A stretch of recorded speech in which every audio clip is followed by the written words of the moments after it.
என்ன பார்க்க போறோம்னா மேக்ஸ் பார்க்க போறோம். அதுக்கு முன்னாடி இந்த சேனலை சப்ஸ்கிரைப் பண்ணாதவங்க சப்ஸ்கிரைப் பண்ணுங்க, உங்க ஃப்ரெண்ட்ஸுக்கு ஷேர் பண்ணுங்க. எக்ஸாம்க்கு ரீகால் பண்றதுக்கு இந்த சேனல் ரொம்ப யூஸ்ஃபுல்லா இருக்குங்க. வாங்க என்னன்றது பார்க்கலாம். இங்க என்ன இருக்கு? Simplify 125 whole square minus 75 whole square by 50. இந்த நம்பர்ஸை நம்ம சிம்பிளிஃபை பண்ணணும். இது வந்து என்னது? A square minus B square, அந்த ஃபார்முலா தாங்க இது. ஃபார்முலா என்னது? A square minus B square is equal to A plus B into A minus B. Formula write பண்ணிட்டோங்க. இப்போ நம்பர் என்னன்னு பாருங்க. 125 whole square minus 75 whole square by 50. Question number write பண்ணியிருக்கோம். இப்போ இதை சிம்பிளிஃபை பண்ணுங்க.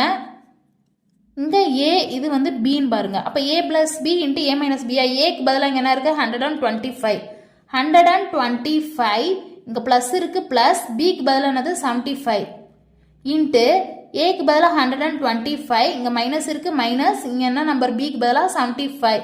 இப்போ இதை சப்ஸ்டியூட் பண்ணிட்டோம். பை இங்க என்ன நம்பர் இருக்கு? 50. இப்போ இந்த பிராக்கெட்குள்ள இதை ஆட் பண்ண சொல்றாங்க, இதை சப் பண்ண சொல்றாங்க. 125 பிளஸ் 75 200 இன்ட்டு இங்க என்ன இருக்கு? 125ல 75 போயிடுச்சுன்னா எவ்வளோங்க? 50 பை இங்க என்ன நம்பர் இருக்கு? 50. இந்த 50 இந்த 50 கேன்சல் ஆயிடுச்சு. பேலன்ஸ் உள்ள நம்பர் என்னங்க? 200. அப்போ ஆப்ஷன் சி தாங்க இதோட ஆன்சர். அப்படியே லைக் பண்ணிடுங்க. தேங்க்யூ.